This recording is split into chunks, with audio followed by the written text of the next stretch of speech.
that Lake Erie was named America's best lake by the readers No shock. of USA Today. And now just today, Cleveland, Ohio has been named the best destination in the United States. This is very specific. Okay, yeah, I was going to say, I'm like, The best, that's not the end of the sentence. the best destination in the United States for your 4th of July fishing. 4th of July fishing. According to fishingbooker.com, which is very different, by the way. Just be careful with your keystrokes. Very different than fishingbooger.com. That's now that one I subscribe to. Yeah, there's a much more salacious Actually, content I was on the cover there. one time. Mm-hmm. But fishingbooker.com, I have to assume, is for people who are like, where can I go where the biting's good, and I can just drop a pole in the water and be okay. And Cleveland, Ohio shows up at the very top of the list for 4th of July fishing, according to Fishing Charter Services. Do we have local fishing charters? Yeah. In Cleveland? Yeah. Fairfield, Connecticut, Seward, Alaska, Astoria, Oregon, and more. But Cleveland shows up at the very top. So, given all that, it might surprise you to know that Ohio is one of only, I think, 3 states that doesn't have a state fish. I'm pretty surprised by that. You know, we have a state bird. We found out that was the cardinal. Now, a lot of states have that. But it doesn't have a state fish. I'm very surprised by that because you would think that we're on a great lake. You know, my home state of Illinois, our state fish is the bluegill. But here in Ohio, nothing. Iowa.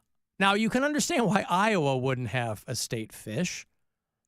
It's all corn. But a guy in down there in Columbus, a guy named Matthew Kowaleski, is trying to get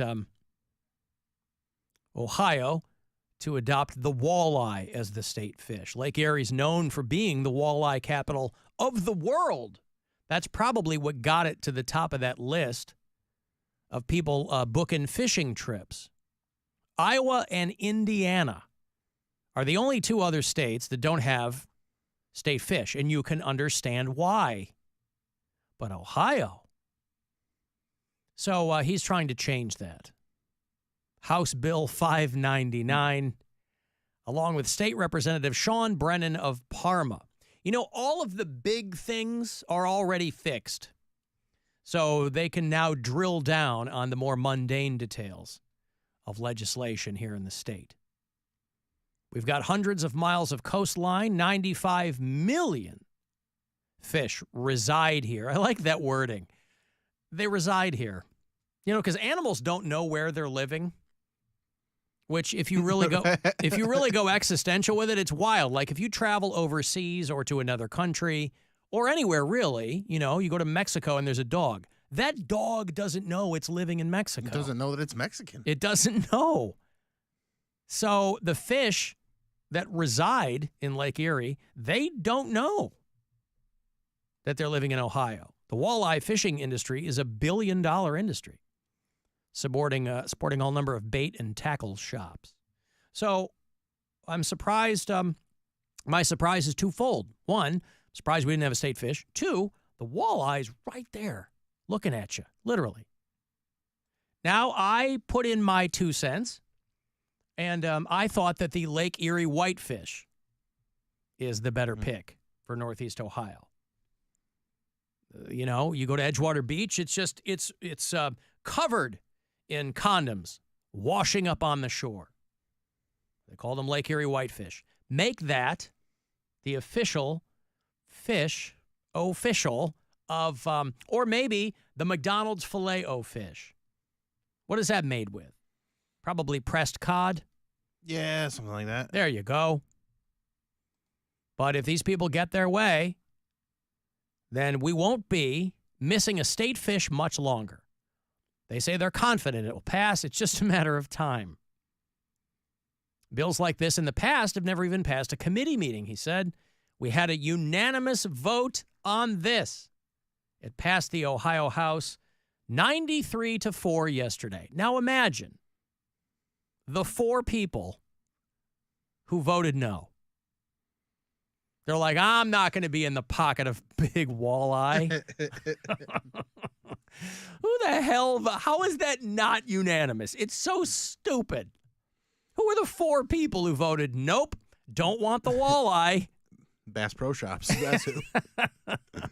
I'm sure there's plenty of people going to Bass Pro Shops who fish for walleye. Right, but if you are a bass man, there's walleye guys. They and are very bass specific. Man. They're very specific. So walleye are good fish, They taste good. And don't get me started on the carpers. Right. They're like, hey, maybe it's not a real delicious fish, Mm-hmm. but it's a beautiful fish. Yep. I love those invasive Asian carp. Asian carp, yummy. Mm-hmm. They make the best sushi. Yummy. Got the catfish people, trout people, Yeah. bluegill, carpy. Yep. Crappie. Crappie, that's a crappie. There you go. Yeah, crappie. So the walleye are biting over there in Lake Erie, and you get yourself you put a pole in the water, and you get a yellow pike or something, and it's good eating, boy. You take it back to the campsite and you cook it up. You do it right. You don't want me picking your teeth with bones. I'm trying to think of the last time I went fishing. It's been a long time. Last time you went fishing? Yeah, I haven't gone fishing in a long time. I haven't gone fishing in a long time either. I wonder if it's fun now. I wonder if I'm old enough now that I'd actually enjoy it. I mean, if you didn't like it before, you're probably not going to like it now. But there's some things I didn't like when I was a kid, but I like them as an adult. And don't think I've done it really as an adult. But as they describe these walleye that reside in Ohio or in the lake, you reside on the lake front. Mm-hmm. You could just put a pole in the water, like No, over the. You can't fish from where I'm at. It's a cliff. Yeah, It's like a 40-foot cliff. Yeah, you throw your line over. But you can't get to the edge because there's a fence. Oh, yeah, I see. They're worried about you got to just erosion. You can't cast way out. I mean, that's a long line. Well, yeah. You're not supposed Do to some throw fly anything fishing. over it. Well, that's a whole different thing. Oh. Yeah, do that. Stand out there on the edge of the cliff in your hip waders and cast your line out. Man. No, I would go fishing occasionally with my dad when I was a kid. We'd be out there looking for bluegill. And they're sometimes they're not easy to find out there. You go, hey, and down there in Texas they got the copper nose. And that's another bluegill too. Those are freshwater fish. So you find them in your streams, in your rivers. And they're just delicious. They cook up nice, season them right. You got to be careful because those bluegills, they're mostly eating insects. But, boy, you get one in there and you clean it up nice. It's pretty good eating. Stuff a couple of vegetables with it, and it's pretty tasty. So, walleye. It is on its way to being made the official fish of Ohio. This weekend, speaking of aquatic life, I'm going to be back out in Portage Lakes for the final in our bid with Kona Brewing to send somebody to Hawaii. We've been getting people all month. I've been in Portage Lakes, with the exception of this past weekend. I've been out in Portage Lakes every weekend this month. And I've been so pleased because I went from never having been out there to being out there a lot. And I don't want to put too fine a point on it, and I certainly don't want to toot my own horn, Bill. I say toot. You know me. Toot away. But there have been some rumblings about your buddy AC buying a pontoon boat? getting a key to the city. Well, getting the key to the city? Yes. Portage Lakes? Yes. Is that a city? They've got a mayor. Do they? Yes. I don't know. That's what I was told. All right. Don't they? Well, that's exciting. I mean, maybe they've got a mermaid or something. I mean, I would freshwater mermaid. Well, I would imagine maybe they have a mayor of the area. Maybe not. Maybe one of the adjacent towns has a mayor, but he or she is. They have the ability and the inclination. It would be the Akron mayor. Or New Franklin, or, there's a whole lot of. But the area widely known as Portage Lakes. Anyway, I'm going to be out there on Saturday afternoon All the people who have previously qualified for this trip are going to be there, but it's a last-ditch effort for you, if you want to join us, to make yourself one of the qualifiers. So I'm going to be at the upper deck, not upper decker, established that yesterday, the upper deck from 2 to 4 on Saturday afternoon. And I don't know the next time that I'll be out in Portage Lakes after that.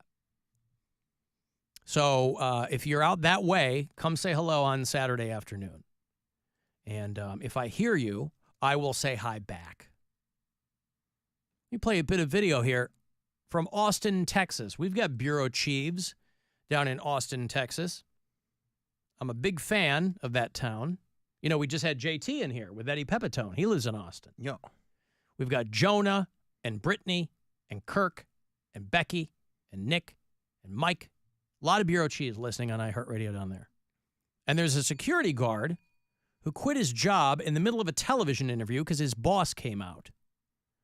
This is a guy who called Fox 7 in Austin because there was surveillance video of him getting assaulted. This guy's a security guard at a parking garage, and he got assaulted. On the video, there's a couple of dudes. He said they were trying to steal his car, and he got into he said he was assaulted by them. And so he's talking to the local Fox affiliate about what happened. And his manager walks up and starts berating him for talking to the news. Now, I mention this to you because I want you to pay attention to what he's wearing. If you're watching this. If you're not, I'll tell you. But I want you to pay attention to what he's wearing. Payne's supervisor with Preby Security walked up and asked him to stop talking with us while he was on the job. We are very sorry that happened to you. We have a policy. You're not supposed to do any interviews in your uniform. If you want to do this as a private citizen, you can. I understand what you're saying, but it's also my safety. And this is the only way my situation will get out there. Things escalated with Percy making the decision to quit. Take your uniform off? Yes, ma'am. Yes, ma'am. But the argument continued. Look, Percy. Hey, look what he's wearing underneath his uniform. Browns. Cleveland Browns football. Yeah. That's why he's a scrapper. He's like, hell no, I'm going to go. I'm quitting my job. I'm pretty sure. I wouldn't have touched him. Excuse me. You touched him. Is it my fault? I would say yes, every bit of it is your fault. Okay. Thank you. Here you go. No worries. The fact that my supervisor basically told me it was my fault that I got assaulted, that let me know all I needed to know. Yeah, that's what they want from people. They don't want you to fight back because then they're potentially on the hook. Right. So it's not for this guy's safety. No. You're not supposed to fight back. You're supposed to let those guys beat the piss out of you on camera, which they were doing. But what reasonable person would do that? You're not trying to protect the company. But, and I don't know where the guy is from, but he's working in Austin, Texas. And he is a Cleveland Browns fan of the highest order. Doesn't he want to? He wants to have that shirt underneath his security uniform. That's his security blanket. That's what makes him feel like he's got some armor on. Is wearing that Cleveland Browns T-shirt underneath. Could have been a UTA. Could have been a Hook 'em Horns shirt. I mean, Texas, you're thinking it's going to be probably Cowboys, maybe the Texans. You're not Nope. thinking Browns. Nope. Nothing like that. Alan, did you see that Oklahoma just passed a bill that the Bible be taught in public schools?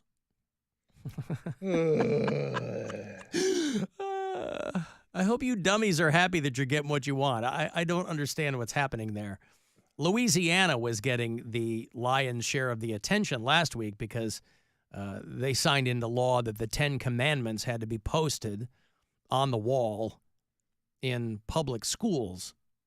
And I don't understand what they're doing with that.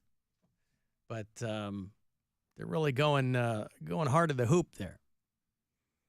You might have noticed that the people who want the 10 Commandments in classrooms are the people who are the most committed to breaking all of the commandments. Right. And also, indoctrination is something that, in grooming and things like that, they bring that up a lot. But why don't you consider that indoctrination and grooming when you're doing it with the Bible. Well, there's going to be the fun part is there's obviously immediately lawsuits because this is probably largely unconstitutional. But so you have all these other religious What a groups waste of going, time. okay, fine. It's absolutely a waste of time. It's another one of these policies. We have crappy schools that could use actual attention, and you're trying to push this crap. Oh, what a waste of time. It makes me insane. Well, because this is the school version of thoughts and prayers. Yeah. Let's not worry about teaching you science. We've got the 10 Commandments up here. And really, if you pay attention to those, and the people who are, people who want these right-wingers who go on television and they go, it's not that big of a deal. They can just not look at it if they don't like it. And they're trying to impart to them, yes, but do you understand that if any other organization of a religious nature wanted this, your head would explode? Yeah. If you're going to teach the Bible, you should teach the Quran. You should teach the Jew one. The Jew one. You mean the Old Testament? Yeah, that one. Yeah, the Torah? The Jew part of the Bible, as they call it. The Torah. The Torah. Yeah. All of it. Teach it all if religion's that important to you. Well, the thing is, though, it's really not the religion that's that important to them, clearly, because like the MAGA folks, first of all, if you asked them to rattle off the 10 Commandments, they would not be able to do it. Those of us who went to Catholic school for 400 years, they were burned into our brains. I got little, different things with your hands that you can do as you go through the numbers that remind you of what they are. Mm-hmm. Yeah. Such as? One is first commandment, there's one God. Yep. Second commandment, and then you do like this, you're not to take God's name in vain. Third. Well, second is not to make idols. Oh, that's right. Yep. Oh, because we did it like this. All right, that's how it was. No idols. No idols. Yep. This was the mnemonic device they taught you to remember the 10 Commandments. Yeah, and then what was the third one? Third one, I don't remember it all because it's been a long time since I've had to go through them. But I was taught that. But I mean, but point being is that the MAGA people who are behind this kind of stuff, it's laughable. Yeah. That those people are pretending that the 10 Commandments are important to them. Also, because they idolize Trump. Why not the Beatitudes? Why not that? Why not the Sermon on the Mount? She the lady from the Andy Griffith Show? Yeah. That's Aunt Beatitude. The 7th commandment, you shall not commit adultery. Guys, do you see what's happening here? You shall not bear false witness against your neighbor. The Speaker of the House is on television saying Joe Biden's on drugs. So I don't understand why pretending that the 10 Commandments are important to you is a thing that you're willing to die on that hill. You shall not covet. There's a lot of coveting going on. So breaking a number of these commandments, I'm not sure what the point. I do understand what the point is. It's to forcibly inject this stuff into education. It's not that it's really that important to them. It's the act of forcibly injecting it into the culture, which is the point. It's the forcing part. That's what they're into. Forcing women to have children. Forcing kids to sit there and have the 10 Commandments in a public school. And again, this will all get litigated, but you're absolutely correct. It's a complete waste of time. Mm-hmm. But Oklahoma, if that is